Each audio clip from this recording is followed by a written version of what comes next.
తాకట్లో ఉన్న మీ బంగారాన్ని విడిపించి ఆ రోజు ఆన్లైన్ రేటుకి కొంటాం. Sharma gold company.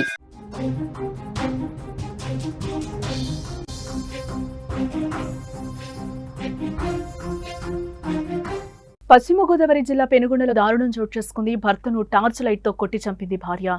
పెనుగొండ మండలం వీరప్ప చెరువులో ఈ ఘటన చోటు చేసుకుంది. ఇటీవలే గల్ఫ్ నుంచి మృతుడు వెంకటనారాయణ వచ్చినట్లుగా తెలుస్తోంది. నారాయణ అనంతలక్ష్మి మధ్య తరచూ గొడవలు జరుగుతున్నాయని చెప్తున్నారు. ఈ నేపథ్యంలోనే దాడి, అక్కడికక్కడే భర్త మృతి చెందినట్లు కూడా తెలుస్తోంది. పశ్చిమ గోదావరి జిల్లాలోని పెనుగొండ మండలం కొటలపరు శివారు వీరప్ప చెరువు వద్ద ఒక దారుణమైన సంఘటన జరిగింది. భర్త వెంకటనారాయణను రెండో భార్య అనంతలక్ష్మి టార్చ్ లైట్ తో కొట్టి చంపింది. పోలీసులు ఈ సంఘటనపై కేసు నమోదు చేసి దర్యాప్తు చేస్తున్నారు. మృతుడు వెంకటనారాయణకు మొదటి భార్య చనిపోవడంతో అతడు అనంతలక్ష్మిని రెండో వివాహం చేసుకున్నట్లుగా సమాచారం. వెంకటనారాయణ వారం రోజుల క్రితం గల్ఫ్ దేశం నుంచి కూడా కొటలపర్రుకు తిరిగొచ్చాడు. వచ్చినప్పటి నుంచి అతడు ఏ పనికి వెళ్లడం లేదని కూడా భార్య అనంతలక్ష్మికి కోపం పెరిగిపోయింది. ఈ విషయమై వారిద్దరి మధ్య తరచూ గొడవలు జరుగుతూ ఉండేవి. ఈ క్రమంలోనే గొడవ పరాకాష్ఠకు చేరిందని చెప్తున్నారు.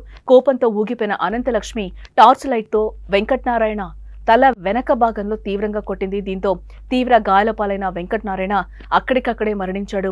స్థానికులు ఇచ్చిన సమాచారం మేరకు పోలీసులు సంఘటనా స్థలానికి చేరుకున్నారు. వారి మృతదేహాన్ని స్వాధీనం చేసుకుని పోస్టుమార్టం కోసం ఆసుపత్రికి తరలించారు. ఈ హత్య గురించి పూర్తిగా తెలుసుకోవడానికి పోలీసులు అనంతలక్ష్మిని అదుపులోకి తీసుకుని విచారిస్తున్నట్లుగా సమాచారం. పోలీసులు ఈ హత్య కేసును అన్ని కోణాల్లో దర్యాప్తు చేస్తున్నారు. వెంకటనారాయణ ఏ పనికి వెళ్లలేదనే కోపంతోనే ఆమె ఈ హత్య చేసిందా, లేక దీని వెనక ఇంకా ఏమైనా కారణాలున్నాయా అనే కోణంలో పోలీసులు దర్యాప్తు చేస్తున్నట్లుగా తెలుస్తోంది. ప్రస్తుతం ఈ ఘటన స్థానికంగా కలకలం రేపుతుందని చెప్పుకోవచ్చు.